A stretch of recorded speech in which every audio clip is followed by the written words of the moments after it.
এই যে জল বা মাল যাই পাঠান, এই যে দেখেন এটা কি দেখেছেন? এটা এটা হলো আজকে আপনাদের বিএসএফ আমাদের বিজিবির পা ধরে মাপ চেয়েছে, বুঝছেন? আপনি জল পাঠান যাই পাঠান, এটা একটা ঘটে গেছে ঘটনা। বাংলাদেশের নাগরিকরা এই মুহূর্তে মনে করে যে ভারতের চেয়ে পাকিস্তান ভালো বন্ধু, এটা আমরা মনে করি। মুহূর্তে তারেক ভাই, বাংলাদেশ থেকে তারেক ভাইও চলে এসেছেন আমার সাথে।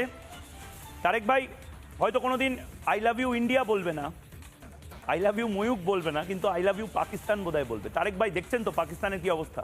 আবারও বলছি, ভারতের সাথে বন্ধুত্ব করুন। দুধ চাইলে ক্ষীর কেন, ক্ষীর, পনির, ডাল, ভাত, ডিম, রুটি, ওষুধ, হেডফোন সব দেবো। কিন্তু পাকিস্তানের সাথে বন্ধুত্ব করলে কি হতে পারে ভারত বোধহয় বুঝিয়ে দেবে। তারেক ভাই অনেকদিন পরে এলেন।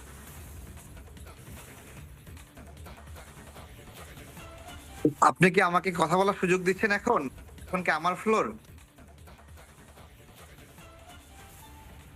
দিচ্ছি। আচ্ছা, অনেক ধন্যবাদ।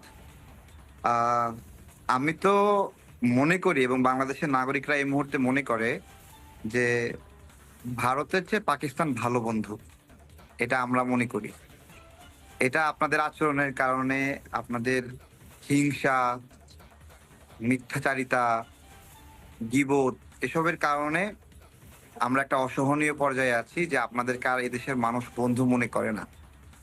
এটা স্বাভাবিক একটা ব্যবস্থাপনা এখানে, এটা হলো এই আর কি। আর আপনারা পানিকে অস্ত্র হিসেবে ব্যবহার করেন, যে পানি মানুষের জীবন। এটা আপনাদের জানা উচিত যে এটা করা উচিত কিনা, তাই না? যখন আমাদের শুষ্ক মৌসুম থাকে তখন সবগুলো বাঁধ বন্ধ করে দেন, আবার বর্ষার মৌসুমে ছেড়ে রুমাল দিয়ে পাঠাবো ক্ষতি করেন। তারেক ভাই।